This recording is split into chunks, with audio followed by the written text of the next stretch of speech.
Hello and welcome to Crucible of Words for more dedicated legacy action. Continuing with December, we've got something that mainly resembles a real deck, but we have a little bit of a sneaky Dark Depths package thrown in because of course we do. That's right, we are playing Depths and Taxes. Yeah, I went there. Alright, so if you're unfamiliar with Death and Taxes, it's essentially a white splash black deck these days that kind of has lots of creatures with little bits of value that change the way the game goes. And you tend to suppress your opponent underneath effects like Thalia, blank their removal with Mother of Runes, then Recruiter of the Guard for whichever little bits and pieces you need to mess them up with, and Orcish Bowmasters being a really good addition to this sort of style because it can jam up their ability to draw extra cards, and it's a little bit of additional removal.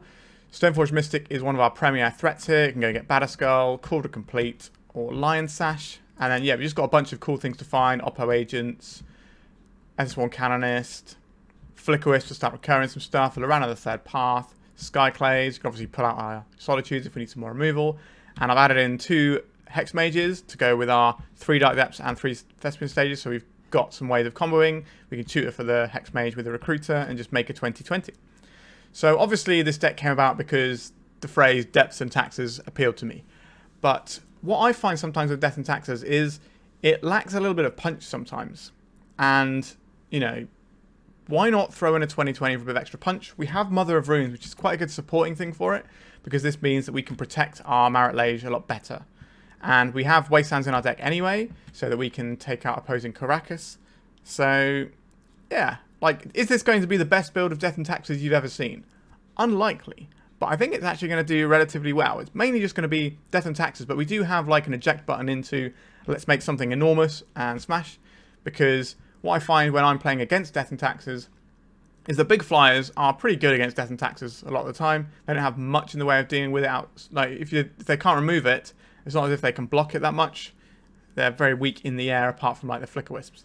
So we've just gone and said let's have a 20-20 in our deck and see how that works. I'm also not a massive fan of having like Rishadan Ports these days. Like cards in Legacy are so efficient now that tapping down people's lands, you know, it's still good and you can dedicate to do that. We're an 80 card deck, so the Mana Denial plan isn't necessarily going to be as strong as you would imagine. So I think that's why we've made the cuts to include our little package here. Whether or not it's going to work, we'll see, but I imagine we're at least going to 20-20 somebody today, and they're not going to see that coming. We have lots of things that are worth burning removal on as well, so by the time we make our combo, it should be nice. And this deck generally kind of grinds quite nicely. We're also an Aether Vial deck, so we can ignore some counter spells sometimes. And we are a Yorion deck, so we have some extra value going on there. So we can play a load of come into play effects and then blink them and get some value. Sideboard-wise, I consulted some recent decks to get this one. I'm not really a Death and Taxes expert by any stretch of the imagination, but we've got a Fairy Macabre we can find with our Recruiter, and then 4 other pieces of Graveyard Hate. And then we got another piece of Graveyard Hate, another piece of Graveyard Hate. You're seeing a pattern here. And then we got some spells against combo decks, like Silence, Angel's Grace, Deafening Silence, that sort of thing. So Angel's Grace is for their Doomsday matchup, particularly. If they cast a Thassa's Oracle, you can actually just say no to that. So that's kind of nice. And we got Containment Priest, which is a thing that's good against Natural Order style decks as well as Reanimator. And we also have a Cataclysm, which is something that rarely impresses me, but when it does work, it is pretty exciting. So let's see if we can try and pull that off. So yeah, this is Depths and Taxes. Maybe we should be skewing slightly more towards the depths and trimming some other bits, but this is just a bit of an experiment that we're seeing if it works. We're doing a lot of experimenting this month, and here's another one. Alright, remember to like and subscribe, and let's play some Depths and Taxes. If you're looking to play Legacy on MTGO like me, why not try Card Hoarder? They're a rental service that I personally use, and I found them better than other rental services that I've used in the past. So why not give them a try? Alright, we are into round 1. We have a relatively playable hand here. We've got removal, we've got a taxing effect, we've got a different way of suppressing our opponent. I will keep this one. A polluted delta from our opponent, sure. Thalia being an X1 in Orcish Bowmasters land doesn't fill me with the most amount of joy. There's a reason why Death and Taxes isn't doing as well as it used to. So if we just ball this out straight into an Orcish Bowmasters, that's probably not going to go very well for us, in all honesty. So I think we're going to leave it off for a turn and hold it as Plow. I didn't Bowmasters, that's interesting. Underground Sea. What if they are not a Bowmasters style deck? They might be more towards the Doomsday spectrum of things. I'm going to play this out so I can use my opposition agent. If they are Doomsday, having that up would be very nice. This feels like the first one might be a bait. If they are a Doomsday. Up the Beanstalk. Okay, so we're not a Doomsday deck. Understood. Alright, so maybe we missed the opportunity here. Maybe we should have just main phased this. I can't imagine our matchup here is going to be very good. Because our opponent's deck is just full of removal and card advantage. Alright, this is the Bugstalk deck. The Pokemoki list, which is very good. Well, let's jam a Wasteland. Let's take out green. Keep them further off of Uro. Let's jam ourselves a Thalia now. I guess we could have Skyclave Apparition the Beanstalk out. But they shouldn't be getting advantage off the Beanstalk this turn. Bowmasters that we knew was coming. Well, we predicted it was coming. That feels bad. Let's see a Ponder or something here.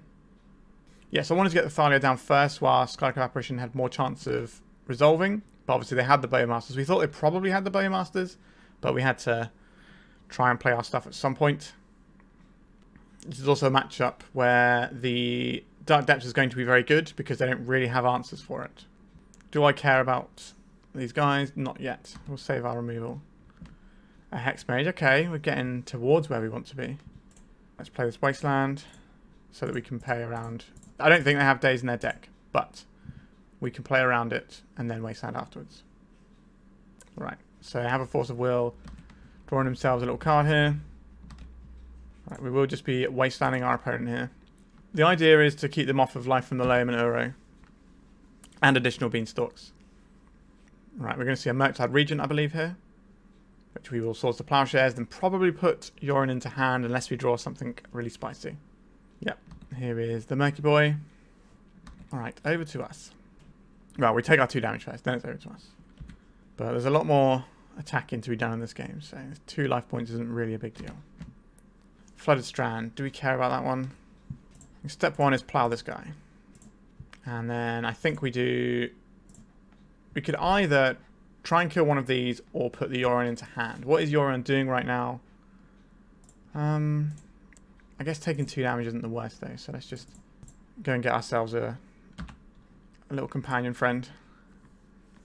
I don't really want to play it without getting value from it because we kind of need to catch up because our opponent's been doing a little bit of extra value here and there with the Beanstalk and stuff. Our own Bowmasters would be useful because Beanstalk is not an optional trigger. Yep, so they'll always be fetching green sources because we have the Urborg. Yep, there it is. So a Life from Loam here is pretty backbreaking if they have it. Our opponent's deck is more heavily indexed into Wastelands than the Bantstalk decks. I've kind of, in my brain, separated the 2 main avenues of Beanstalk deck at the moment. They're like the controlly ones into Bantstalk and Bugstalk. Because that's kind of the real difference. Okay, with a Bloom Command. So going to get a land back. And drain us for 2. Alright. Take a bit of damage here. A Wasteland. Like, we could just keep doing the Wasteland thing. Our opponent really wanted that second green source, so I think we have to deny them that second green source as much as possible. I don't think we're playing out the Hexmage. I'd rather save that for taking out our counters on our Dark Depths. Use it as a combo piece. Even though it's okay on this board. Up the Beanstalk. Okay. We don't really draw additional cards, so we're probably going to be killing the Orc Army token rather than the Bowmasters here. Because our own Bowmasters will always ping and kill their Bowmasters. But we might not always be able to kill the Orc Army token with just a single ping. So that's the logic I'm going for on this one. Take 1. Our opponent's deck doesn't have a lot of threats in it, as a general rule. It's quite disruptive and controlly. Alright, a Stoneforge Mystic, you say? I would like a Stoneforge Mystic, please. How do you feel about this one, opponent? Oh, we're in. Yes, we're going to get a Batterskull here. Or do we get the Lion Sash and start stripping out lands? So we could play the Lion Sash and activate once. I think it is just the Batterskull here. Let's get some life going. Because we can also cast the Batterskull and it's pretty effective. Our opponent doesn't have white removal in their deck because they're the bug build. So things like Batterskull are actually going to be more problematic for them to remove. Right, I think we're going to see a fatal push on our Stoneforge Mystic here, or a murderous cut, actually. The amount of time they're taking to pay means they're probably playing a cut. Yep, there it is. A cut that also draws them 2 cards is pretty gross. Yep, and they continue their modest beatdown here. Now, we did start with an extra card in hand because we were a companion deck, but they've drawn so many cards in these beanstalks that we are getting buried. Is this a loam? No, they would have kept more lands in if this was a loam in the graveyard, I believe. Yep, so just going to return 1 thing, and they're going to drain us for 2. There we go. An Orcish Bowmasters. That's very tempting here. It is very tempting. Are we supposed to just be jamming our... We don't have to tap this for mana. I think we are just going to play the Batterskull here. Alright, we're in with the Batterskull. We have a creature. Now this dies obviously to a bunch of stuff, but we can then Yori on the Batterskull and then get it back. Blue and a black. Is this that new card? No, it's just a Shoulder's Edict. Alright, we sacrifice anything we can. Then we get to play the Yorion and flicker this Batterskull and get it back. We have 2 substantial threats that are relatively difficult for our opponent to answer. I believe they have 2 Murderous Cuts in their deck and 2 Shoulder's Edict. So we've already seen half of that removal suite gone. Now, they're well over halfway through their deck, so that is also a thing. Alright, let's 1, 2, 3, 4, 5. Let's get a Yorion going. We get our Batterskull back. We get our Living Weapon trigger. Now we have 8 power. They got Stifle here? No. They're going to make us sacrifice the Yorion, maybe? Alright, we only have 1 option there. So this means that they might have something like the Cut in hand to deal with... Sorry, the Fatal Push in hand to deal with the Germ token. Because obviously that lines up better versus Germ and doesn't really hit the Yorion. So that would explain that sequencing. Also, our opponent not being on 20 life means that our 2020 is going to take a little bit of effort. Have seen both of the edicts now though. So they need Mystic Sanctuary in order to kill our Marit Lage here. If we can find it. Right, Murderous Cut. That's the other removal spell. So our opponent's deck doesn't have any removal in if they're playing the stock list now, apart from Bowmasters. Obviously they've got counter spells and things too. We're going to see here. A Murktide Regent. That's certainly a big customer. We can remove the counters from this to make it a lot weaker. That's pretty exciting. Alright, so this is coming for 1. If we draw a land, we could just put this thing on Bowmasters, but that's not really going to help right now. So we need to deal with this guy. Do I play out this Thespian stage? It is some information our opponent probably doesn't need to know here. Let's play out this Bowmasters. Let's ping down this Bowmasters. I guess if we're playing out the Hexmage, they're probably going to know that something's up. Let's play Hexmage. This turns the Murktide into a 3-3, so we won't be dead this turn. I guess we are supposed to probably play this Thespian stage out. Things like Kaldra are in our deck as well. Right, I don't believe our opponent has a Stifle, but they could surprise us. Like, they've gone through 2/3 of their deck here, so... Alright, so we'll take 3. So this is a 3-turn clock instead of a 1-turn clock. We have 61 cards left in our library, our opponent has 18. Probably able to win if we had a mill spell at this point, but that just shows you how many cards these beanstalks have drawn them. A Fatal Push. Alright, this means that they can draw cards more happily now. A Loran Reveal. This is going to make them almost getting through their library in an even bigger fashion now. So they've only got a quarter of their deck, or less than a quarter of their deck now. So they're going to have seen almost their entire library here. I don't believe our opponent is wastelanding us. Interesting that I haven't seen any wastelands yet, but we're just going to turn our Thespian stage into a basic because it's kind of free to do here. So our opponent has to go to clean up because they've drawn so many cards. Up the beanstalk, up the beanstalk. Recruiter of the Guard, though. That is an interesting one. 1, 2, 3, 4, 5, 6, 7. 7 isn't quite the amount that I would like to have. 1, 2, 3. Our Urborg has saved us 2 points of life, which is actually really relevant, judging by our opponent's clock here. Can I have a Recruiter of the Guard, please? The other option here was to load up the Batterskull. onto the York army. But our opponent... Alright. I'm drawing some cards here. So they can just cast a Murktide and kill us next turn, even if we did gain life here, maybe. 3 plus another 5 is only 8. And we'll be on 10. So maybe if we equip the Batterskull there, we end up stabilizing a bit more.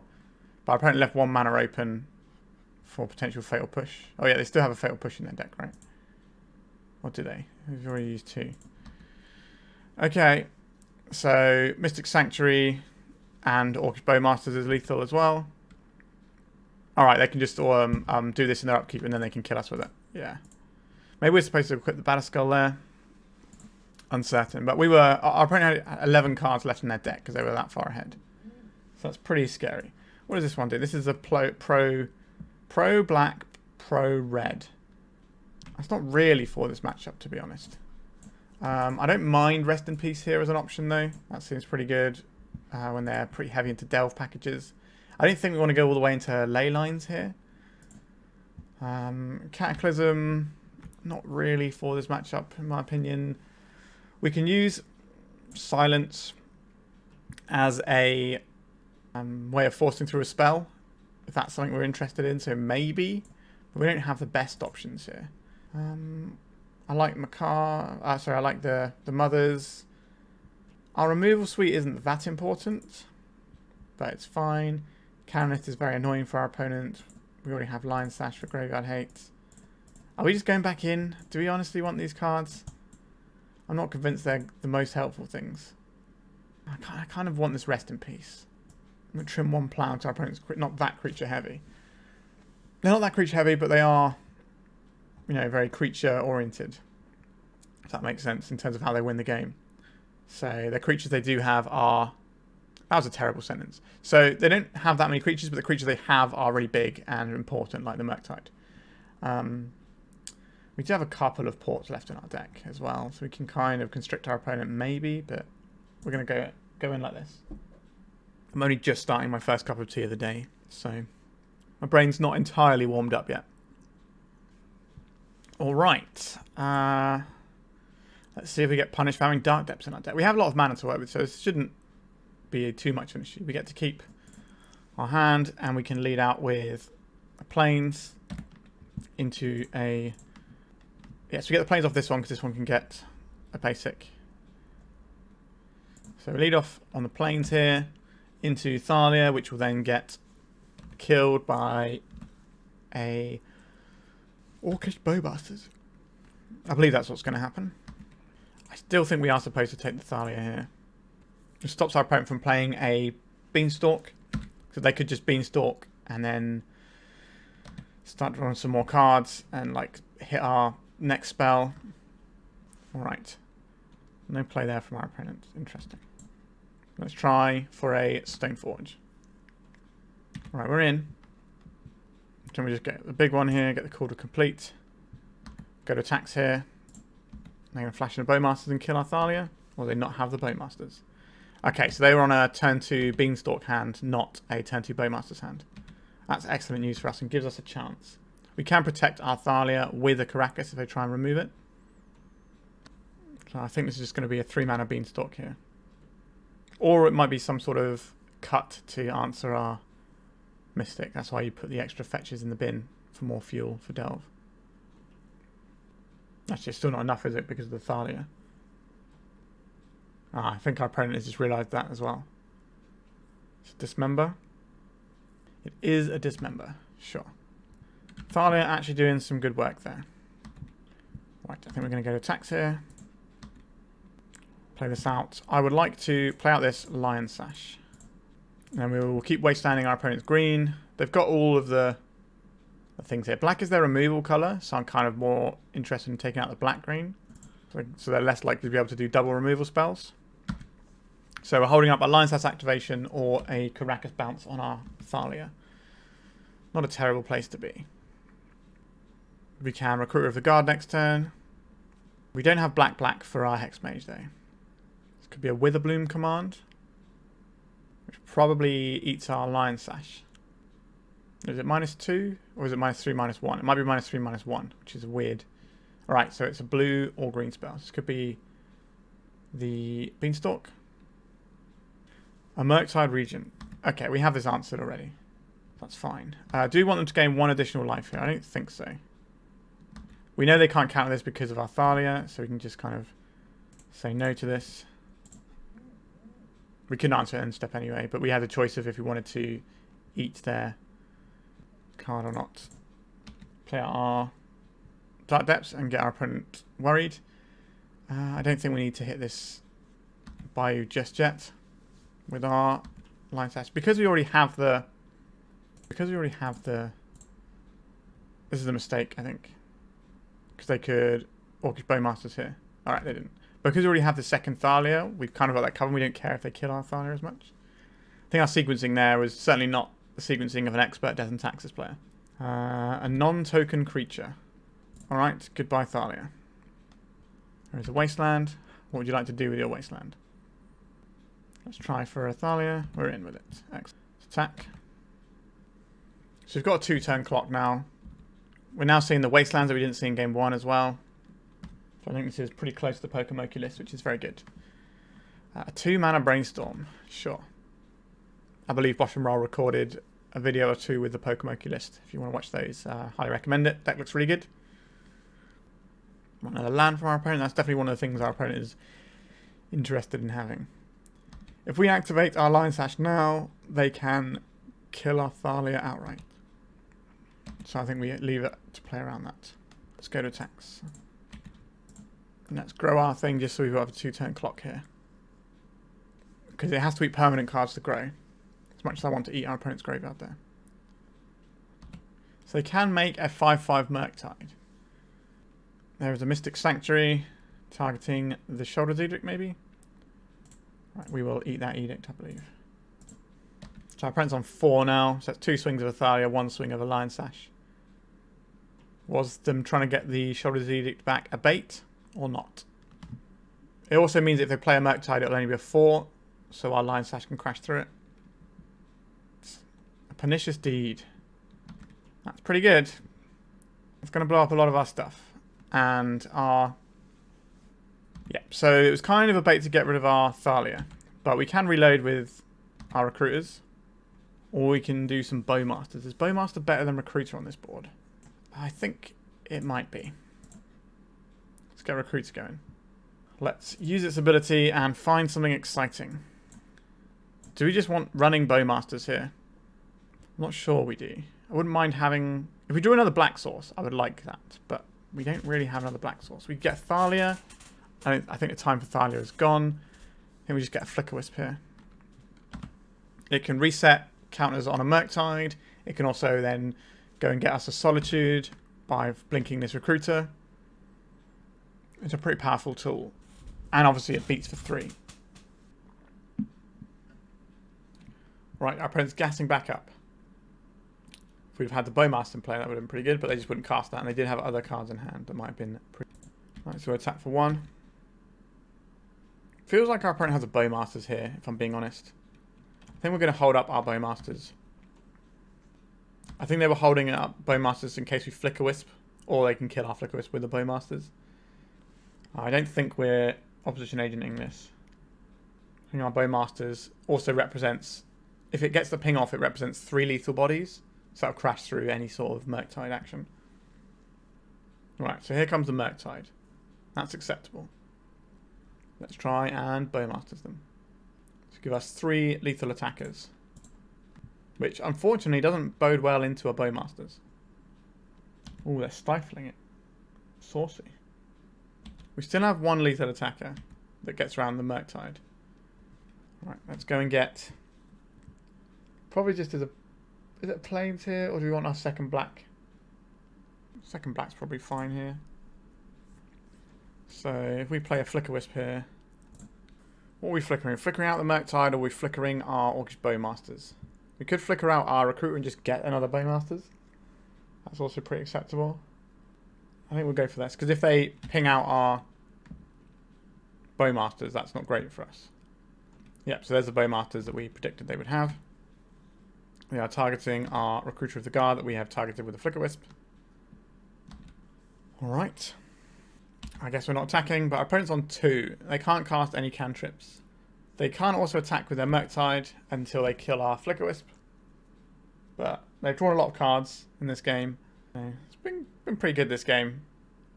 Our opponents are sort of just trying to tread water. Alright, Bowmasters very good here. Takes out our Flickerwisp or our Bowmasters, depending on what their hand is. Alright, I'm more scared if they take out the Bowmasters here, to be honest, because that means that they've probably got more removal. Right, so we take 7. That's a big crash. Still got this Loran we can reach for, but that's not really where we want to be. Right, plow is useful. I'm down for plowing. Right, let's get another recruiter going. So this race has kind of changed now. Wouldn't have minded something like a plague engineer in our list. Not having that is a little bit awkward. So we have some choices here. We can go and get a Solitude. That's pretty reasonable. We can get another Bowmasters. That's pretty annoying for our opponent. I think we get the Solitude here. Is that right? We already have a removal spell. If that removal spell doesn't work, we're going to feel pretty awkward. Get the Hexmage and just make it 20/20, but their opponent has a face-up Wasteland. I'll get Solitude here. Let's try and end their aggression here. Okay. I'd rather not pitch the Solitude if we can avoid it. Another mana and we can actually cast it, and that's pretty good. Our opponent might take us off of a land now so that we can't cast the Solitude. That's a pretty reasonable play. This game feels a lot fairer when your opponent doesn't have a Beanstalk. Turak. A kicked Turak, you say? So we'll lose 2 of the cards from our hand here. Do we want to Solitude and lose all of our hand? I don't think so. Having a black creature would be useful. Okay, we still got the Solitude. But they do have a Turak. Alright. What are they attacking with here? They've understood that they need to attack with a bunch of stuff here. I think we are trading off a recruiter, but not a Bowmaster. Bowmaster shuts down a lot of their stuff. And this matchup's hard. So if they had a Beanstalk earlier on in this game, I think we would have lost. Alright, what do we got here? A Solitude. Alright. That's not really what I wanted, if I'm being perfectly honest with you. So how much is this? A 4/3. Yikes. So if we play this Solitude out now. So we can chump block this. And take 3. I think we are in awkward town here. I think we have to do all this and then we're probably just going to be done here. Because our opponent's got cards in hands we basically don't here. We're just trying to keep ourselves alive. We should have put Loran into hand last turn as well. That was another mistake. Yikes. I don't think removing counters from this is going to help. Is this just another Murktide? It is. Alright, we can kill the Turak. We're not going to make our Dark Depths here. We can also bounce the Turak with our Karakas as well. Just that guy coming in for 4. It's 2 turns regardless. I think we just take it here. So we're looking for a Wasteland. It's helpful here because we can Wasteland their Wasteland and then make our Marit Lage. Yeah, it's going to be a tough one. This is just a big Murktide. Or a little Murktide, but they're paying a lot for it. Let's bounce this now. This can come back to bite us. What does this Plains do? So if we'd have drawn like the Eiganjo, that would have done us there. But we can't beat what our opponent's got going on there. And they're... It felt like it was very, very close for a little while. And our opponent just squeaked through. I think maybe a more competent Death and Taxes player might have found a slightly different way through this one. But yeah, it was close. But obviously they didn't have their central card of Beanstalk. If they have their central card of Beanstalk, we get absolutely buried this matchup. So, awkward. Alright, let's go to round 2. Alright, our hand looks okay. Death and Taxes hands generally kind of just look okay, in my experience. Because we're kind of playing a fair game. Really have any amazing... Like, we can have... Oh, this is a bit awkward. We can have things like Aether Vial, which is quite nice. It's like a way of starting it, and Mother of Runes, but I don't think we're mulliganing towards those things. I've never been a great player or lover of Death and Taxes. I'm glad that people do like it and play it. I think it's an important thing to exist. But, oh, we drew the Aether Vial. Alright, that's good. Our opponent knows what we drew. And it's in. Okay. Aether Vial not as good as it used to be because there are so many ways of disrupting Aether Vial these days. Like the Urza Saga finding Pity Needle before it gets to get to 3 mana, to 3 counters happens a lot. Witherbloom Command, Leyline Binding, stuff like that. Alright, so this looks like we're playing the same matchup again. So we're probably going to get absolutely annihilated, I think. Because they have a Beanstalk. A Dark Depths. Does that change anything we want to do here? I want to play this out without mana because our opponent is an Orcish Bowmaster deck and they'll just ping it down. Whereas if we put it in with the Vial, we can then remove counters, remove things from the graveyard in response to any pings our opponent may have. Alright. What now, deck? Let's go and get a... I think we're going to play this and hold up Bowmasters through the Aether Vial. If they have their own Bowmasters, this goes poorly for us. They did not, okay. Because they could ping down our Bowmasters so we didn't get the additional ping, and then we're just left with a 1-1 Orc. And a 2-2 Orc is so much better. Twice as good even. But with things like Witherbloom Command, -3, -1ing it, and their Bowmasters, like a 1-1 is pretty fragile. It's just a big Murktide, it is. So we do get to ping them again. But they are going to gain a bunch of life when we plow this. Oh yes, I would like to put this on 3. Skyclave Apparition. That is worth putting in here. We'll play our Dark Depths out. It gives us some other options. I don't think we play our Recruiter. We have a Vial on 3. Oh, we're supposed to put the Urine into hand, aren't we? I'm so bad at playing companion decks. Alright, our opponent scooped it up anyway, so... Excellent. Last time I think we decided that our... I guess I kind of want this... I do think we want this Rest in Peace over one's Plow. That's what we did last time, I think, and that was about it. They are quite heavily invested in their graveyard. Basically, their threat base is Murktides. So maybe we could bring in some ley lines to help versus that. But Plows just feel like they're better because they are more flexible, can hit Bowmasters, and we're also not going to draw these horrible cards. I think we're just going to go in with the one Rest in Peace. Obviously, Loran gets to blow up Beanstalks. That's pretty good. Yeah. Vial, Stoneforge, Recruiter. This hand actually looks good. Maybe I can try and pilot this one successfully. Or at least competently would be nice. Ponder from our opponent. Our opponent took a while on that Ponder, which is interesting. Right, let's go and get a basic Plains. Deploy an Aether Vial. Is this worth fighting over for your opponent? Okay. So we have double Vial. So we should hopefully not play into counter magic. Alright, so they are Loran revealing to get rid of one of the cards that was on the top with a Ponder. And another Ponder. I think we are deploying the second Vial rather than throwing something into a counter spell. Like an actual threat into a counter spell. Let's deploy this Vial. Pernicious Deed obviously going to be pretty good. But that's kind of always going to be the case against us. Which is, it's nice to see Pernicious Deed doing some stuff, especially outside of Nickfit, which is kind of the only place you normally see it because they have all the extra mana. It's a pretty powerful card. Witherbloom Command. Alright, they're going to mill and pull back their Wasteland here. I think we are just getting a Plains here looking at our hand. So I think we're going to try and play this Recruiter out. And go and get ourselves a Bowmasters. Alright. Just getting a Force of Will out, sure. Like if we get a Scrubland there, they just immediately Wasteland it. Having one of our white sources Wastelanded is fine because it's a legendary land. We can draw more of them. There's a Brainstorm.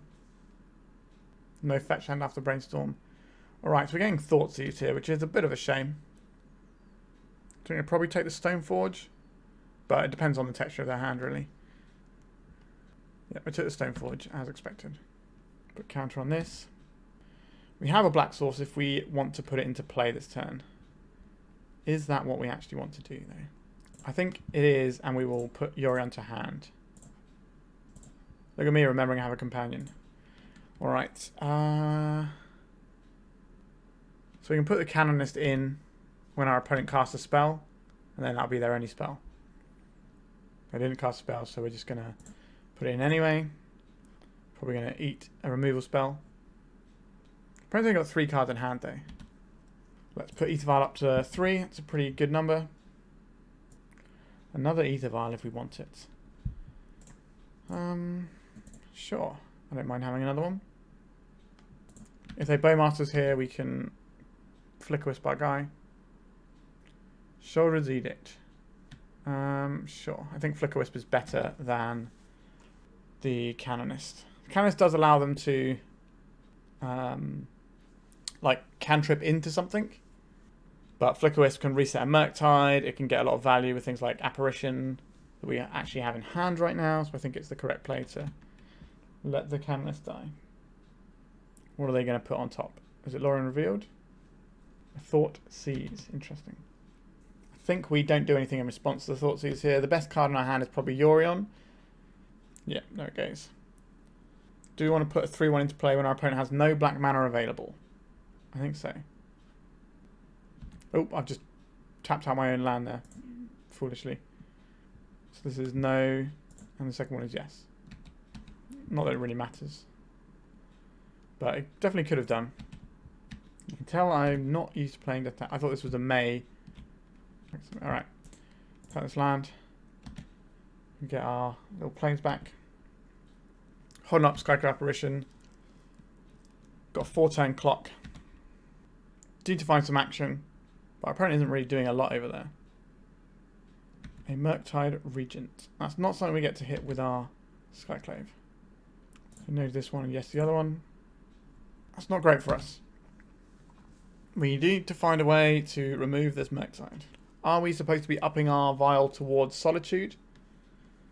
So that we can do an uncounterable Solitude. There is an Orcish Bowmasters. That is a little upsetting for us. They know about this apparition, so they're probably not attacking. Yeah. It's another Murktide. It is another Murktide. How are we supposed to win this game? That is a very fine question.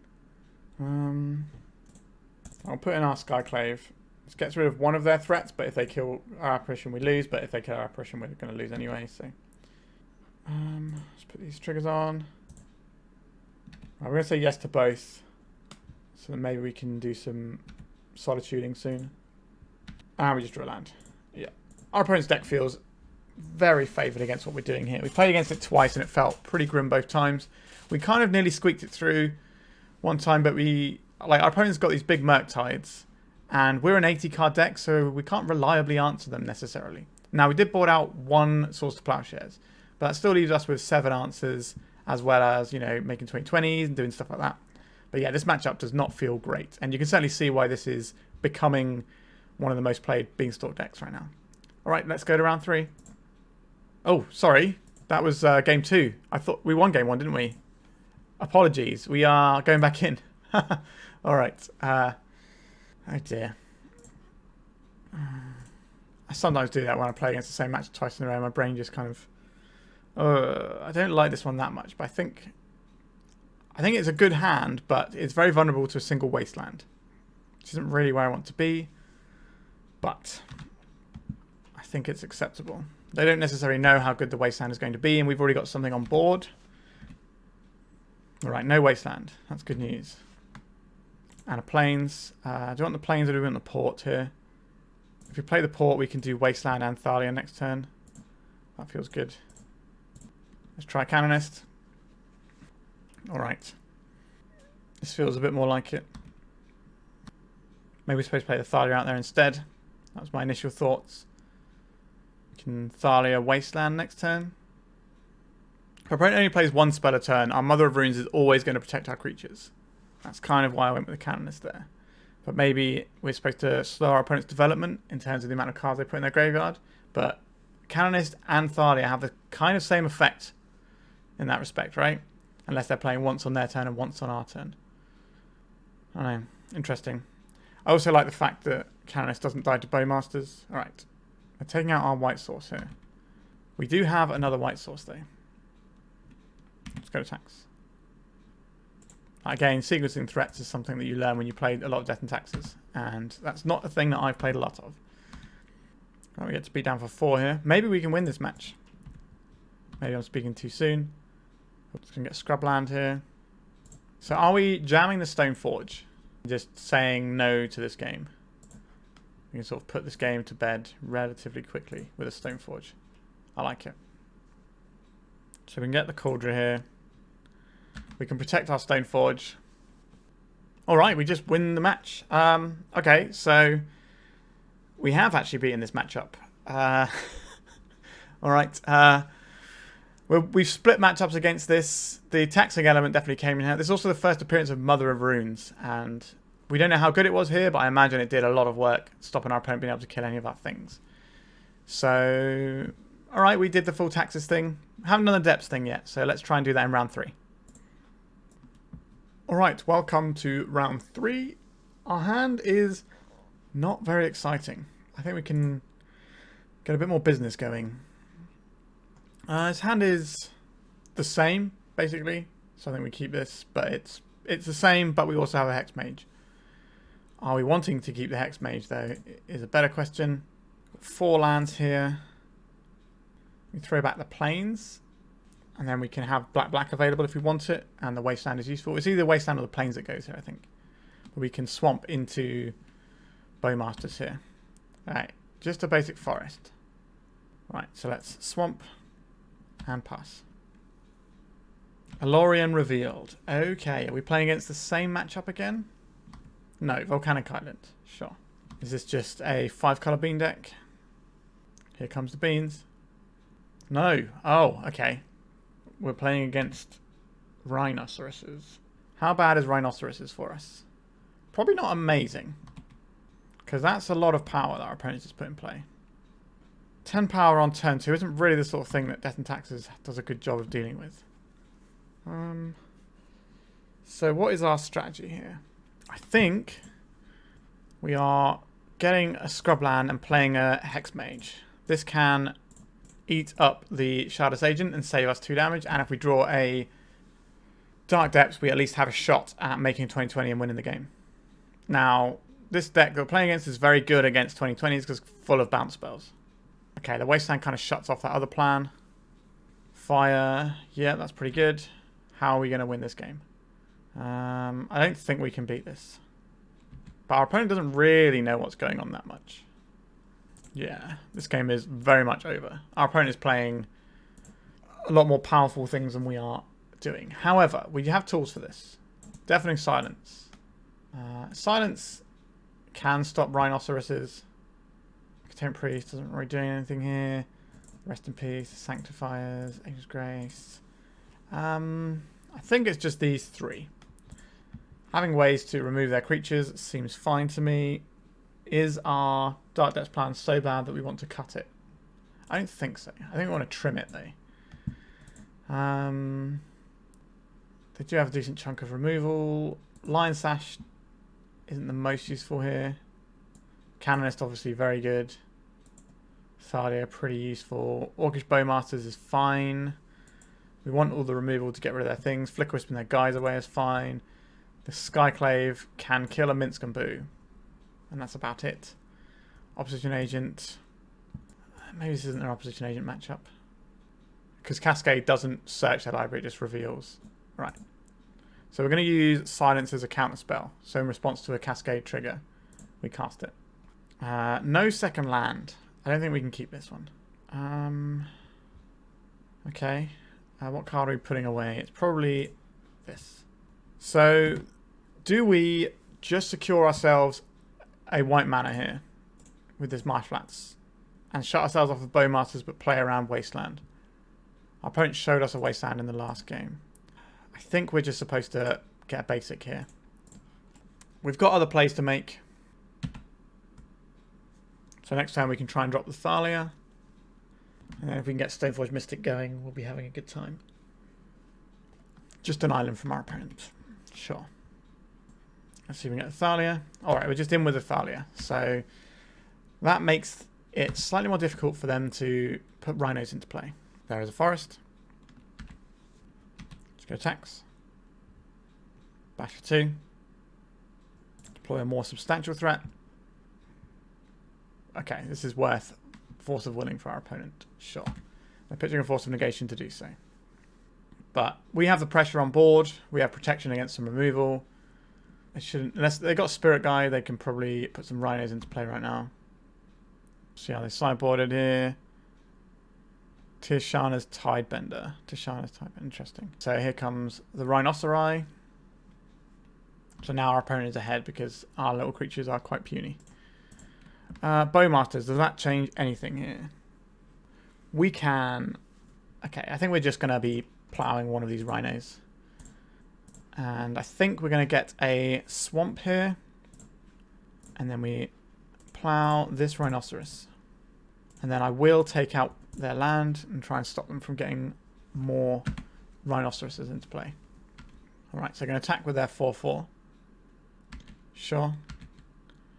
We are very much behind in this race. I don't want to block and protect our guy because they can deal with it in a multitude of ways there. Canonist very good at stopping things, but doesn't really stop the position we're in right now. I think we still cast it though. Now, Shadow's Agent can still cascade into rhinos. I think we are attacking with our Thalia here. Are we? No, I think we need to hold it back on blocks. We need to find an answer to this rhinoceros. Flickerwisp, if we had more mana, could do some stuff with it as well. There's a Wasteland that we played around. I think we can take 4 again. I don't really want to send our guys under the bus because they're pretty good guys. A Shardless Agent. Alright, so our opponent has the thing that we just said. Gets around all of the pieces we have. Anything new and exciting revealed? No, not really. Okay. How are we supposed to win this game? Yikes. Our opponent having specifically Shardless Agent is definitely jammed us up a little bit there. And now we're kind of punished for not going a bit harder with trying to block and ping stuff off. I guess we can make a Bowmasters. We can ping something. So we can take out one of the rhinos here. And then what? Just play our Bowmasters. This doesn't resolve. We're very dead. Alright, so we can ping off. We have to deal with one of these rhinos. But the problem is... Alright, so we'll ping this. We don't get to absorb much damage from it. So if we go to blocks. So we can block with this and this. We take 1 from here. So there's 8, 9, 10, 11, 12 damage. So this blocks here. So this is 8, 9, 10 damage. So then this has to chump block here. Say okay. So we go to 1 because of the 1 trample here. This guy protects from green. Okay, they're just going to bounce it and we lose. I think we're winning this one. No idea how Death and Taxes is ever supposed to win this matchup, really. Especially 80 card Death and Taxes. Feels like we are... the specific things we need are harder to find in an 80 card deck. And like, just 8 power on turn 1 is really, really strong against us because we don't have very good creatures on board. They're like kind of disruptive little bits. And they just get trampled over pretty quickly. But again, I'm not an expert with Death and Taxes. But I think a 60 card build would probably be better because we'd have our disruption. Although, if we could race to 2020, that'd be an option for us here, which we wouldn't normally have in Death and Taxes. But let's go to round 4. We are 1 and 2. Alright. If removal's good, our hand is good. But it's very slow to do anything. Our opponents play a Yori on themselves. Does that mean they're playing Death and Taxes? Maybe? Alright, we're going to keep this one because we think our opponent is playing some sort of Taxes type thing. But if they're like 5-colour Yorion, which has kind of disappeared in favour of Beanstalks lately. People are just not running the Yorion Beanstalk decks, they're just running slimline 60 card decks. Alright, Plains. No Mother of Runes. Or Aether Vial, that's good for us. Play this. Let's just go and get a Plains now. And I don't really want to get non-basics into the face of our opponent's quite likely 4 Wasteland deck. Possibly some other land destruction like the Field of Ruin type stuff, which isn't the worst for us. Right, what has our opponent got here? Stoneforge Mystic. We will be killing this after they've tutored. Trailblazer's Torch. That is a very nice tool that we don't have access to. Understood. I think we play out a Wasteland here. We don't really have anything to do with it, unfortunately. But Thespian Sage conceals more information and might not be... It might be more tempting for our opponent to Wasteland than our own Wasteland. There's a Wasteland. I was going to target our opponent's Wasteland with our Wasteland, so What do you think about it? Play Mother of Runes. And pass. Alright. It's going to be a miserable, grindy, long matchup that our opponent's probably going to win because they're better at Death and Taxes than me. And their deck's probably better than ours because it's going to be more Death and Taxes-y and not playing sort of fruity combo stuff in it as well. But we'll see. A Karakas. I would like to recruit with the guard, please. Now, people who aren't me would know what is the correct thing to get here. So now I am just kind of guessing a little bit. I'm into a 2-drop here. What is a 2-drop that breaks this game open? Maybe it's just a Stoneforge. Because if they Wasteland us, I'd like to be able to still play something next turn. And if we need to do a Flickerwisp, we can obviously... Alright. Yeah, obviously they can do that and blow up Flickerwisp type stuff. That means they probably have removal for our Stoneforge as well. Alright, they're just going to play the Trailblazer's Torch and get into the dungeon. They are. Okay. So that explains why they plowed this, because they want to make sure that we can't steal the initiative. They have a Karakas, so our Dark Depths looks pretty subpar right now. I think I will get the Kaldra. I think it's the higher upside. We will play out this Dark Depths, though. Right, now the Plains. I'm pretty sure our opponent is mono white Death and Taxes at this point. A Solitude. That's pretty good. Let me just plow this now. Wasteland is an excellent draw for us here. Not a Wasteland. Understood. Okay, so we could recruit with the guard, or we could get Bowmasters, which gets 2 bodies on board. Which I think is where I would rather be here. So let's do that. Opponent's going to go into Stash this turn, but we can hopefully stop them before they get into Spooky Skeleton Town. Which is where things really start going wrong for us. Now, they've got a lot of mana there anyway, so Stash isn't the end of the world. A Flickerwisp. Are they going to go into Spooky Skeleton Town using their Trailblazer's Torch here? They are. We cannot do much about that one. Do I care more about their Spooky Skeleton or their Flickerwisp? Interesting. Not sure. I think Flickerwisp synergizes with their deck a lot better. Right, a Bowmasters is a nice one to find. Ping off the Spooky Skeleton as well. Can we take the initiative here? Pretty big news for us if we can. Alright, we're in. We're going to go get our basic swamp here. We'll play out a swamp. And then we'll play out a recruiter. I think we probably want our own Flickerwisp here. Or do we want a Solitude for their next threat? Interesting choice. I think it's just a Flickerwisp, because we can rebuy some stuff and keep going. We're also just an Urborg away from playing the Kaldra. Aether Vial, yeah, that's not exciting. It's not the turn they want that. Right, put Yoran to hand. That can allow them to take the initiative. Don't want to Forge or Lost Well. I think I'll Lost Well. This can go on the bottom. Go on top. Send in the clowns. We can deploy our Solitude. They can't really Karakas the... If they Karakas to save their... No, because then we can't really do that straight away, can we? Interesting. Are we Flickerwisping here? I think we probably are. I'll Flicker the Recruiter. I will play the Vampire. I think we're just going to get another Solitude here. So what we can do is... We can make them tap down the Karakas and give us a shot at 2020ing them.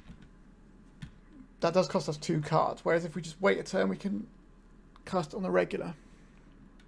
This gets them back into Throwing the Dead 3, though. So I don't think we are Solituding right now. We'll see what they get off the Throwing the Dead 3 when it comes back, and then we can make some decisions. Let's see what they reveal. Recruiter of the Guard is pretty good here. Solitude, pretty good. Stoneforge is pretty medium, to be honest. We've gone for Recruiter. What is Recruiter going to find them? A Solitude. Alright, so we can't do the Solitude play on the thing because they can then just pitch cast a Solitude on our Dark Depths. Smart. And now I do get to do this like every turn, which is a bit of a drag, isn't it? So we can just get rid of the Yorion this way. And then we get the initiative back here.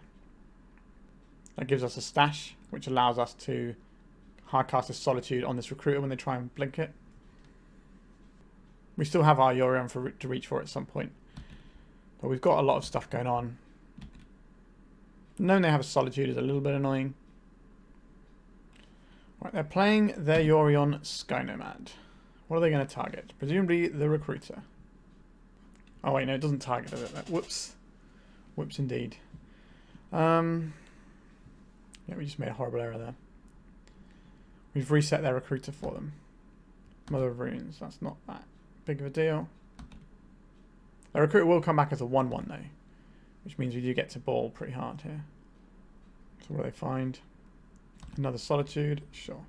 Yeah, we could have avoided this by hitting the thing. Let's get rid of the Mother of Runes. Whilst we still can. Thalia. Alright, let's bounce this. So we get a spooky skeleton of our very own. I think we are on recruiter time. We just want more Solitudes. I want a Skyclave Apparition to get rid of this Trailblazer's Torch. I'm interested in that. Oh, okay, they've had enough. I think they're valuing their time. So, how are we supposed to play this game? That is an interesting question. I don't really know how we're supposed to win the mirror. I don't really know very much about playing Death and Taxes, if I'm being honest with you. Containment Priest can shut down their vials, but can also shut down our vials. Shuts down their Yorion. I guess we're the one that controls the priest, so we get to choose when it's good. I'm still not convinced that's where I want to be. I think we're just going back in. Like, Cataclysm can sometimes do stuff when the board states get stalled, but I think we're just going to go back in and just rely on our black cards to be good. Like, Bowmasters felt really powerful there. Not so much our Dark Depths, though. We will Dark Depth somebody, though. That's all I want. Being on the draw is kind of a big deal. It means we don't get to Orcish Bowmasters their turn 1 Mother of Runes if they have it, which is definitely something to be aware of. Right, opponents become with no turn 1 play. That's excellent news for us. Opponents Windswept Heath, we will turn it into a Plains immediately. So we can plow whatever they play this turn, like a Mother of Runes. Or if they play like a Thalia, we can ignore that too. Alright, they're going for that sort of approach, are they? You're going to tap us down? Be my guest. We'll say no to this in future turns. There is an Eiganjo. A Mother of Runes, sure. We will Orcish Bowmasters this. Oh, another Orcish Bowmasters. Love to see it. You can certainly see why a lot of Death and Taxes lists are splashing the black for Bowmasters. Alright. So we're ahead on board and ahead on cards. What's our opponent going to find here? A Stoneforge. We already have an answer for this. What are they going to fetch? They're going to go big or they're going to go for something else? The Jitte. Sure. That's a pretty strong one. But only if they have creatures. That might also mean that they have something else in hand that is pretty sketchy. If we plow this, we can attack with 2 guys. We could do attack with this and then just try and get them with the Orc Army, but the Orc Army can just take out an X1 instant speed later, which I think is probably going to be better a lot of the time. Right, do we want to port them or do we want to just hold it as Bowmasters? I think it's the Bowmasters. Bowmasters too good. It's pretty telegraphed that we have Bowmasters here though. There's a Wasteland. Do they want to go after our port right now? We'll float mana here. They'll just go to second main. Yep, that's fine. They have a play. Or not. So they could Flickerwisp out our token. Recruiter of the Guard. What is this going to find? I'd like to draw another mana source. Ideally a white mana source, but we'll see. Another Stoneforge. Okay. A Dark Depths. It's not really the one I had on my bingo card of cards I really wanted to draw, but let's just take out the Recruiter. It seems they can't play and equip a Jitte next turn, which would obviously be pretty devastating for us. We don't have Jitte in our list, so. And then I think if we get the mana, we Recruiter for a Skyclave. So we can get rid of this Jitte. There's a Stoneforge. What would you like to find? We might be having to Recruiter for a Solitude. We'll see what our opponent gets here. Batterskull. That's pretty annoying. Maybe we make a 20/20 and that's good enough. one time. Right. So we will play this Recruiter. We'll get Solitude. We will Solitude out this Stoneforge. An Ephemerate would be kind of annoying here, but we haven't seen that so far. Alright. Go attacks. And bash with bow boys and friends. Right, we're going to see a plow on the 2-2. Alright. That feels a little bit desperate. If we draw a white card, we can recruit for Solitude again. Ideally, we don't want them to play a threat this turn. Although we don't really want to play a land either, so. Because that gets them towards Batterskull. He's going to play out Spirit of the Labyrinth, you say. Okay. Another thing that is very bad against Bowmasters. Sure. Our opponent is definitely not going to block here.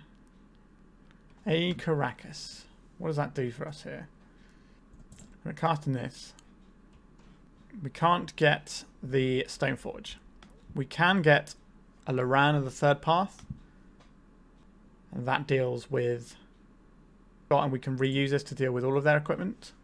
So we go attacks. Let's attack with just these two. We can trade this one Recruiter for this Spirit. Maybe the Bowmasters is a better thing to trade. We're going to leave this Karakas in hand, so next time we can play Karakas. So we can float mana, play the other Karakas, and then play the Loran to blow something up. That Wasteland, pretty good.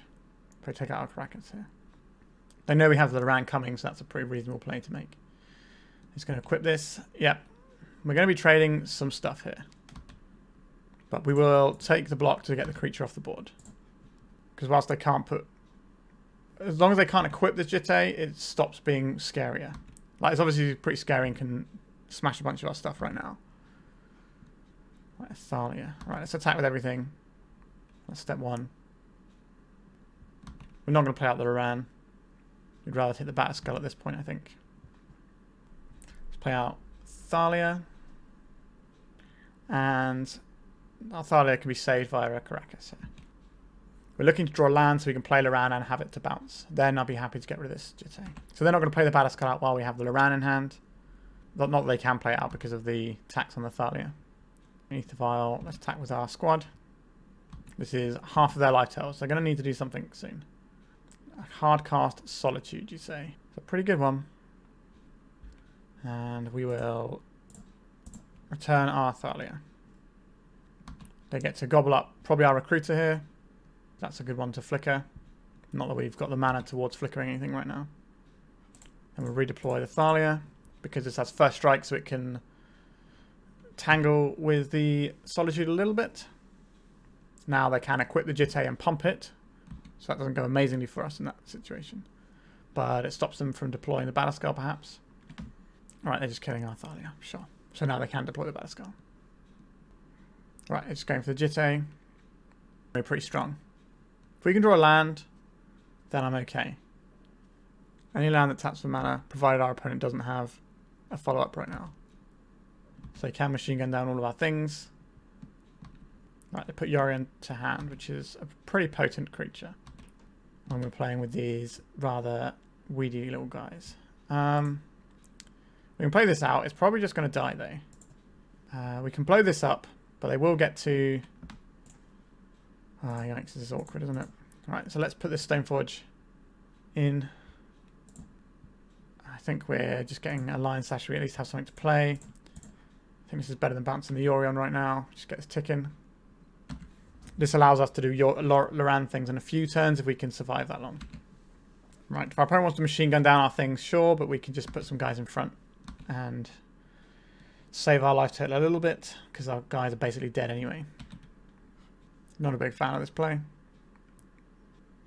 You could put 2 to force a Jitte counter off, but then they just use a Jitte counter anyway, so it doesn't really make any difference. Because that's one less Jitte counter we have to spend on killing our other guys. There is the Yorion. This is going to flicker their Solitude, perhaps. Let's see. Yeah, okay. They're going to flicker the Solitude and get a free kill off here on our Stoneforge Mystic. Pretty sure our opponent has won this one. Thalia, Garden of Thraben. We don't have the mana I want in order to be able to do the things I want. So this is kind of annoying. Are we just in a position where we have to take out this Jitte now and lose everything? And we lose the Batterskull? I don't think we're quite in that position yet. Am I in the position where I just play the starter out and just get it eaten? Maybe I am. We can't ever just not pass. We can't ever just F6 turns because of their Jitte, and we might have responses. Sure, that's fine. It's fine. All right. Yeah, that Wasteland on our Karakas a few turns back has absolutely changed the texture of this game. So they should put the Jitte on the Solitude, not the Yorion here. A Wasteland, yuck. That's terrible news for us. Now we can F6 this turn. Do you want a Yorion or do you want more Jitte counters? Not sure how we beat the Jitte counters here. Let's pump up our Aether Vial.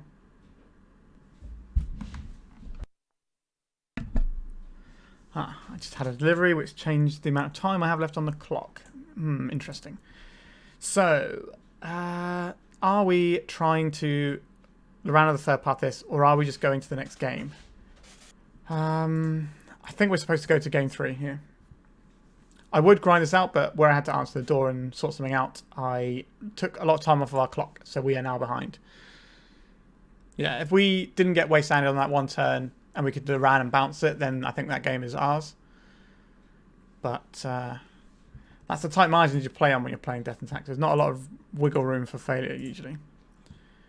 Alright, let's reveal our Yorion. We're on the play. Let's have a great opener, please. This hand doesn't feel like a great opener. It interacts, though. I guess we keep it. It's not very aggressive.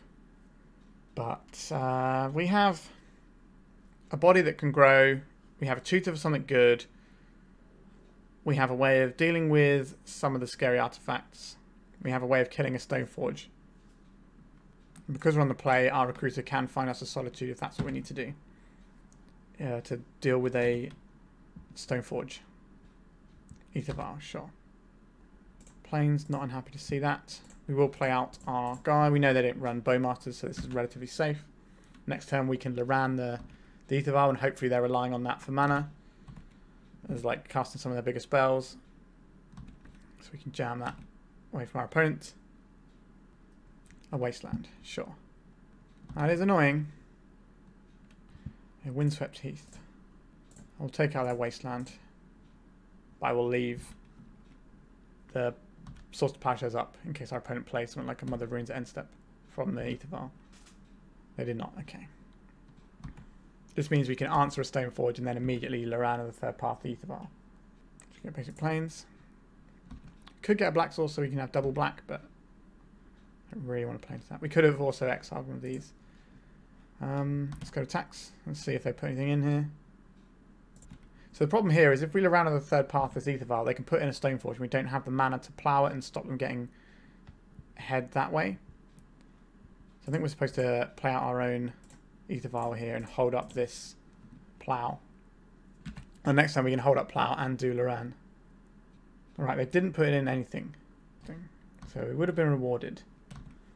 This time we can grow our Lion Sash as well. The Karakas. Windswept Heath. We're on the beat down here. Let's say yes to this. Let's play this first so we see what's coming out the Aether Vial before we attack. This could be a Flickerwisp to reset our Lion Sash. That's pretty good. A Skyclave Apparition. What are you going to take? Our Skyclave, our thing? Sure.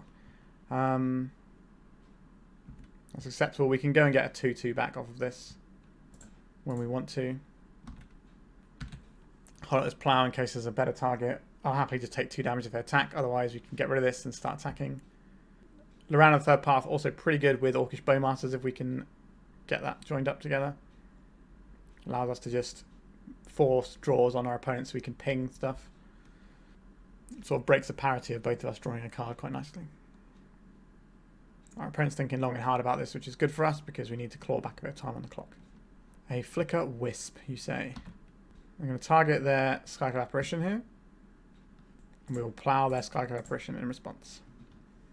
We get 2-2, they get nothing. Well, they get this Flickerwisp, but... Now we get to put this up to 2. We get to draw... We get to play a Recruiter of the Guard here. Which can find us Orcish Bowmasters. Which kills this. Yeah, we're really cooking with gas here. Orcish Bowmasters. Activate Aether Vial. Yes, put this in. Ping down their guy. Attack for a bunch. They can't play 1/1s now because of our Loran on the third path. Because we can just ping with the Bowmasters. Perhaps Aether Vial. Port. It's not really going to be helping them now, but it gets them towards casting like a Batterskull, which can certainly be annoying for us. A Recruiter of the Guard. Sure. I will activate this before they get to tutor. Take out that guy. This combo feels pretty gross. Because if they got Solitude, they can Solitude the thing away and you get the card without the ping, and it's just easier to just say no to that. It gives them more information about what they're tutoring with, but we are very far ahead here. Right, Solitude. Right, they're just pitch casting us straight away. What are they taking out? Oh, Loran on the third path. Sure. I'm going to plow. Okay, they got Mother of Runes here. Right, we're going to say yes to both of these because we put the Recruiter in with a 1/3. Alright, so tap this. Put in the Recruiter. Crew goes, gets Bowmasters. Cast Bowmasters. We're now into sub 5 minutes on our clock. But we are in a pretty good position here. Take out their port.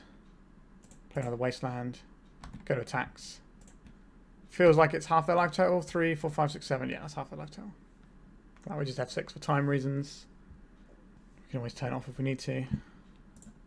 So we say no to the first one, I think. Actually, no, we'll say yes to them both. Because we've got Yorion we can put into hand this turn. Right, go attacks. Is this your life total? Or have you got some action? Alright, we managed to win the mirror. Basically because Orcish Bowmasters is really good. That's entirely why we won this matchup. Definitely a few missteps here. Death and Tax is difficult deck to play, but our opponent is... I guarantee you our opponent is a better Death and Taxes player than we are. And... I say we, I mean me. And we basically win off the back of Orcish Bowmasters being better than a lot of Death and Taxes creatures, which is why we end up with a lot of Death and Taxes decks being black-white these days. Alright, we are 2-2, so we're going to the final round looking for the positive record. We haven't Dark Depths anyone yet, which makes me very sad. So hopefully we'll do it in the final round. Alright, our opening hand for the final round is not a good one, so we're going to throw it back and try and have one that plays the game. This plays the game, so we will keep this. Do we need double Aether Vial? That is the question here. I don't think we do. We might regret that, but we'll find out. Basic Plains into Aether Vial, a classic Death and Taxes way to begin the game. We can start taking this up. We can put in Mother of Runes next turn, and then we can start doing Bowmasters as well. I just want to make a 20/20 though. Opponents on a Flooded Strand archetype. Could be a lot of different decks. Let's see if they give us more information now. A basic island into Ponder. Alright. No idea what this could be. There's too many options to narrow down. It doesn't really impact the way we're playing this game, I don't think. I would rather put Bowmasters in uncounterably, so I'm not going to cast the next turn unless we get like a really sweet spot to do so. Like a Brainstorm or something. A Lotus Petal. Okay, so we're on like Sneak and Show or something like that. Or Ad Nauseam Tendrils maybe. I'll play an Urborg and we'll pass. We can flash in a Mother of Runes with our Aether Vial and we can flash in a Orcish Bowmasters with our mana. So there could also be like a Doomsday list. Certainly a possibility. How do we beat a Doomsday list? That is an interesting question. Another Lotus Petal. Okay. It feels like a show and tell. We have the Solitude to put in, which isn't the worst. Sneak attack is worse for us though. Are we supposed to... I think we're supposed to put this guy in first. So that if they have some like instant speed draw spells they can play afterwards. Off of something like an Omniscience. We can do that. So we're hoping for a creature that gets murked by Solitude, like an Emrakul or something. Gives them a lot of life to work with, but... Right, we take out the Atraxa. They gain 7 life. They also draw a boatload of cards. We have to work out which ones they draw. Let's see. Oh, Progenitus. Don't see that every day. That's cool. So they're definitely keeping a sneak attacks. That's the only... No, they got this Omniscience as well. They're 2 enchantments, actually. Alright. The only instant is... Veil of Summer. The only sorcery is Ponder. Just keeping those. They're getting rid of some number of creatures. Right, so they chose Scalding Tarn, Ponder, Sneak Attack, Progenitus. No Veil of Summer. Ponder, Sneak Attack, Scalding Tarn. Okay, let's put in this guy. Yes, I'll put a counter on this. Right, let's just swing with the team. Dash going. Single life points might end up being slightly relevant here. So I'm just going to put Urine into hand. And then we'll pass. Like, we could have put the Mother of Runes in there as well. Before we did our Aether Vial ticking up. But I wasn't sure if it was going to find us a 2-drop that we might want. And hopefully that 1 power was not going to be the biggest deal. Ponder, not great for our opponent. But they can just slam a Sneak Attack. Sneak Attack Progenitus, not the worst for us though. There's a Scalding Tarn. They can tap it for black mana for our Urborg without having to crack it and lose a life. But we did give them a lot of life by solituding their scary Atraxa. So I believe this is the Sneak Attack. There it is. They got a way of putting anything in here. Maybe not. Puts up to 3. We'll attack with everything apart from the Mother of Runes, just in case they chuck something in immediately. It requires our attention. We'll crack this. We'll go and get a white source. We'll deploy a Lion Sash and a Mother of Runes. Maximum bodies, maximum permanence to sacrifice to Emrakul. That's what we're working with here. So if they have Emrakul and Progenitus, then we do die here. But hopefully they have to use this Ponder to find something. We get another ping, and maybe they don't find anything straight away. Or they're just going to be cracking all their fetches and putting in 3 monsters and destroying us. Which monster is it? Is it the one we know about? No, it's not. Okay.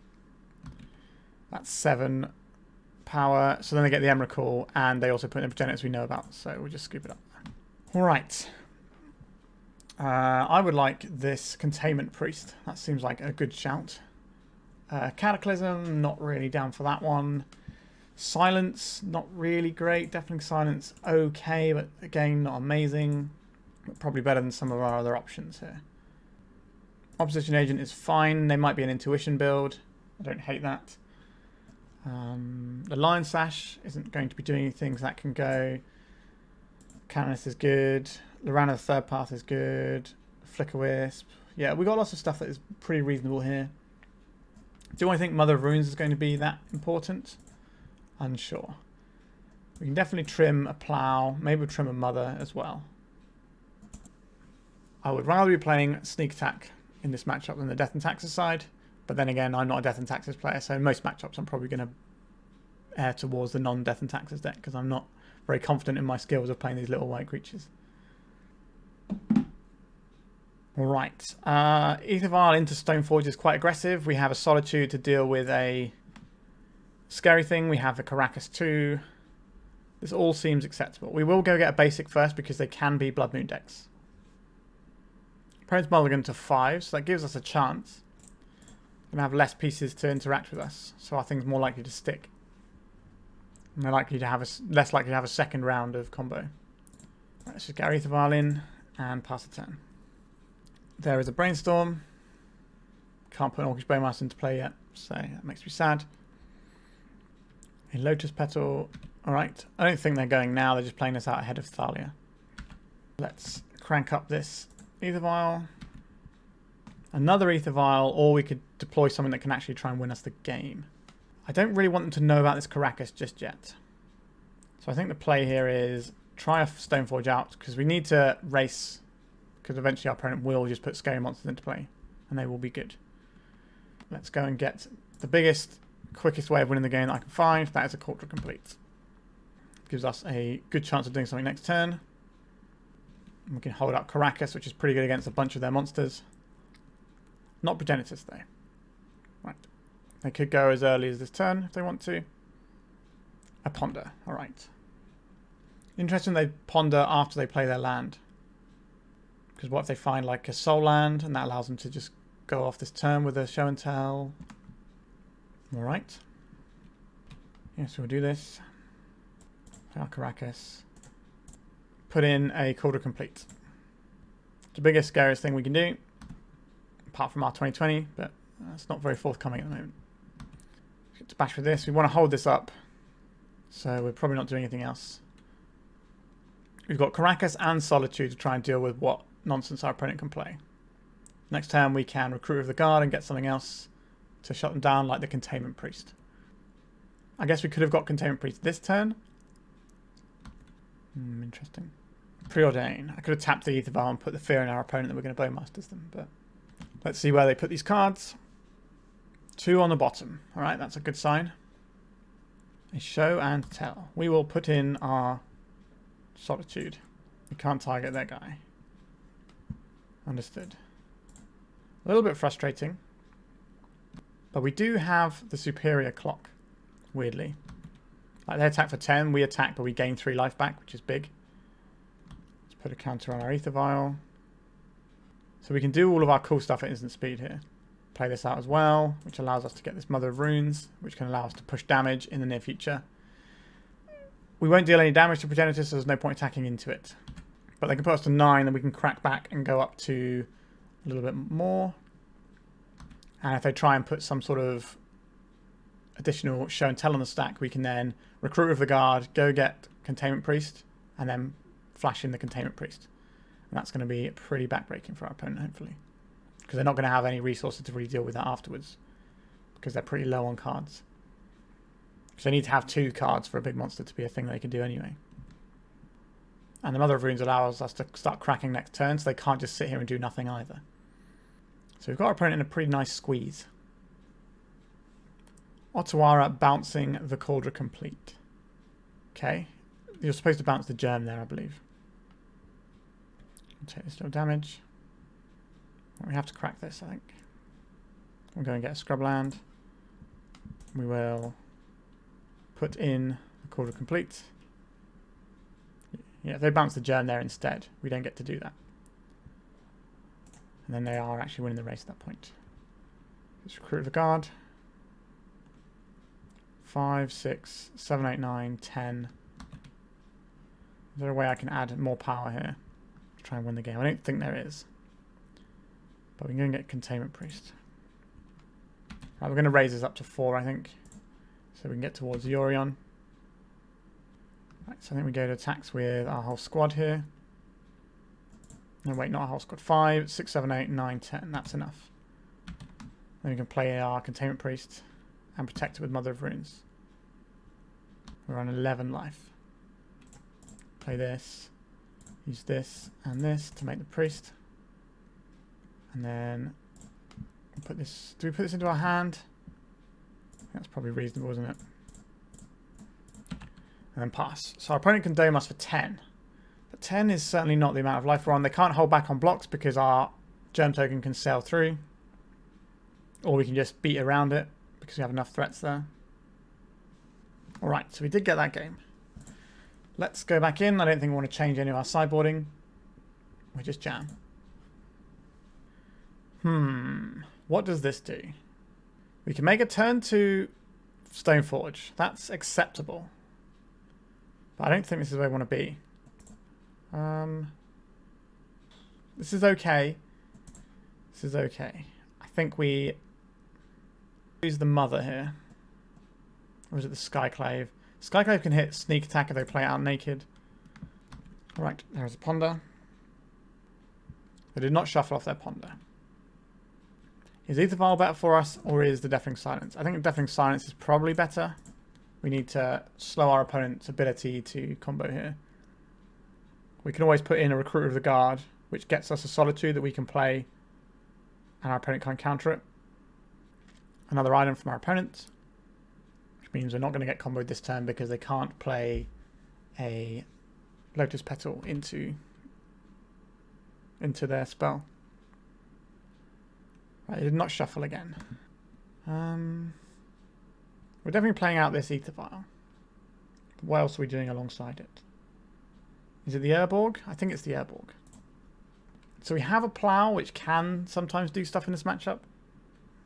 But it looks like they're on like a slightly different build with things like Progenitus, so it's going to be harder for us to interact. Obviously, we can't hit the Emrakul with a Plow, but again, if they show and tell and we put in a Recruiter of the Guard, that tutors for a Solitude to deal with whatever they put into play. A Lotus Petal was our opponent's spell for the turn. So we could try to Skyclave this Lotus Petal away if we draw a white source. They are island cycling Loran Reveal, which means they're going to have another red source, so something like a Sneak Attack could be on the cards from our opponent here. Which makes me question, are we supposed to take this Lotus Petal, or are we supposed to do the Skyclave on... Are we supposed to wait? Okay, we don't really have that choice now because of how things lie. We could Recruiter and go and get a Solitude, which I think is what we have to do here. So we're going to get ourselves a Solitude and hope that this does something. It might, or it might not. But if they play a Sneak Attack, then we can, and put in one guy, we can Solitude that guy, hopefully. If it's like something super scary like an Emrakul. If it's just a Progenitus, we take 10 and that's fine. And then we can untap and maybe Skyclave the Sneak Attack. That would be nice. Alright, opponent. How badly are you going to ruin us this turn? There's a Volcanic we knew about. Alright, here is the Sneak Attack. We can't do anything about that. What are they putting in with the Sneak Attack? They can't counterspell our Solitude because of our Deafening Silence here. And a Traxxer. That's a pretty good one. Alright, so we're going to see how bad this Atraxa reveal is. Mages of the Moon, Omniscience. Honestly, this is not bad for us. It could have been a lot worse. We can take 7 damage here because Solitude in this is the same as taking the 7, except we don't lose our entire hand. We do need to find a white source to get rid of the Sneak Attack though. Right, so I've got Progenitus, Scalding Tarn, Lotus Petal, Omniscience. Progenitus, Scalding Tarn, Lotus Petal, Omniscience. So they're going to smash us for 7. They're going to gain themselves a little bit of life. Right, we need a white source. Aether Vial is going to be 1 turn too slow. Come on, deck. I believe in you. Oh, deck. Alright. I guess we get our attack in for 1. We can take 10 off the Progenitus, if that's what they're up to. We can flash in Bowmasters. We can... Yeah, we can flash in Bowmasters. We can flash in Opposition Agent. We've got Solitude as well. Because our opponent's locked under a Deafening Silence, they're going to play one thing. We kind of wait for their action before choosing what we do and what order. We could also Thespian stage copying our planes. We don't want our opponent to put 2 monsters in now, so we have to play this Opposition Agent, I believe. So our opponent... Oh, they already have a Lotus Petal, actually, so that's probably a mistake. We're supposed to just copy the white source so that we can have the Skyclave next turn, although we have the Skyclave next turn with the Aether Vial anyway.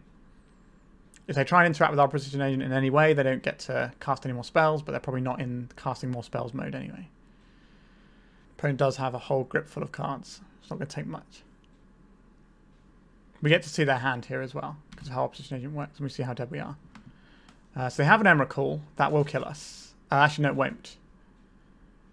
But they have the Force of Will and the Omniscience. That will do some work against us. Interesting. So the Omniscience... The Force of Will is going to hit our Solitude here, which is the problem. There is an Emrakul. And then we have to go for this. And we pitch our Plow here. And they will fire off their Force of Will, and then this will annihilate our permanents. But more importantly than that, it will deal us 15 damage. It'll kill us. I'm pretty sure they should see this. Right, there we go. Now it is the end of the game and the end of the league. We finished with a 2-3, which was, you know, fine. We've basically taken a deck that's not very good in the metagame right now and made it worse. So, you know, I'll take a 2-3. We did also see how good the black stuff is, but the sad part about this is we never really got to do the Dark Depths thing. So let's talk about this deck. So we didn't really miss the things we cut for our Dark Depths combo. Although having, like, again, we cut colourless lands for the stages and we cut a couple of like little one-offs and things for the depths. So it didn't really impact that much. But we never got to do the Dark Depths thing. We did get to make somebody not use their Karakas in a good way. And we might have won that game with Dark Depths. It's possible. But we did basically just play a worse version of like a classic black-white Yorion Death and Taxes, because these slots didn't really do very much. I think we did Hexmage to remove some counters off of Murktide, so that was something, and it can kill Planeswalkers, which can obviously be a bit of a pain for us sometimes. So I don't think Hexmage is a terrible inclusion, but I think if we're going to play something that looks a bit like this, and we want to really lean into Dark Depths, we should lean into it harder. I did consider something like Weathered Wayfarer, which can go and tutor up your pieces as another like sort of alternate one-drop, but again, playing all these X1s in the format is not where you want to be when every deck's playing Orcish Bowmasters, which is kind of why people aren't playing Death and Taxes very much. Actually, that's not true. People are playing it, they're just not winning with it. I think it's got like, over Eternal Weekend, I think it had a 50% win rate, so, you know, it's okay, coin flippy, but I think there's so many matchups that are horrible for this deck to play against right now. And it does feel like we're playing on a slightly different power level. Now, you're going to get the games where you sort of overrun people with a bunch of stuff like we did, but I feel that generally Death and Taxes isn't where I want to be in Legacy. It's not my personal preference either, but I think power level wise it is behind a lot of the major things in the format right now. And I think if you do want to play Death and Taxes, you want to play a lean 60 card Death and Taxes, which has more game against, you know, the specific matchups, and just kind of take the loss of not having your big Yorion package and just, you know, tunnel into reliable disruption of the kind you want, where you can really leverage your 8 land destruction, well, your 4 Wasteland and your 4 ports, and try and leverage those against some of the other decks. But again, I'm not really sure this is where I want to be in the meta. And in terms of our Dark Depths, it didn't really add anything to our deck because we never really had the pieces. I think 3 and 3 is fine in a 60 card deck. In a 80 card deck, we need more pieces to reliably get there. Now, obviously, we do have 4 recruiters which can tutor for Hexmage, but we rarely were in a spot where we could tutor for Hexmage because we were always like treading water, trying to find the actual next piece we needed to sort of stay in the game rather than win the game. So, yeah, kind of an awkward one today. But we did play some Depths and Taxes, which is what I wanted to play because I can't resist a good pun sometimes, and here we are. Not really much to say about this. In terms of the actual Dark Depth strategy of the decks I've played in December, this felt like not one of the better ones. But we kind of knew that going in. We were kind of hoping just to steal a couple of wins with it here and there, but it didn't really do anything, which isn't necessarily unexpected, but it is a bit disappointing. Can't really talk about Sideboard too much. I think Sanctifier and Vec is a weird one to have here. Not really convinced that's where I want to be on this. There's no Thought Seizers here, but I'm not sure you can really fix a lot of the combo matchups with Death and Taxes these days. Certainly not some of them. Like, you can jam a bunch of Deafening Silence, but in an 80 card deck that becomes more difficult, and so on and so forth. You just kind of have to hope that your Thalia effects, like Thalia, Canonist, and Silence, can hopefully do some work there. But yeah, I apologise to all the Death and Taxes player out there who are watching this, who watched me sort of bastardize their little baby deck into something that worked worse, and I probably didn't play very well. But I play a lot of decks. I'm not going to be good with all of them, and I'm not going to have an affinity for them all either. But we tried something interesting, and it didn't quite pay off. And yeah, it's always sad when you play a December deck and you never make a 2020. That's how you know things haven't gone quite to plan, but we did get a couple of wins, and we did showcase how good the black is in this deck and how important Bowmasters is, and why Death and Taxes has reduced in the meta a bit because of things like Bowmasters. Alright, I think we are done here. There's not a lot of December left, but remember to like and subscribe so you don't miss the last few videos. And also, you won't miss my content that comes out in the new year either. Alright, thank you very much for watching, and goodbye. If you'd like to support me in the channel, please check out my Patreon. It has a free guide to budget turbo depths, as well as 3 tiers of support. A low cost one that enters you into my monthly raffle for a free donation deck on the channel, a mid-tier subscription that gives you access to my detailed turbo depths guide that is updated every month, as well as regular articles, and lastly, the higher tier gives you all of the above, as well as a monthly donation deck for my channel. If you're interested in supporting the channel this way, please check out the link in the description.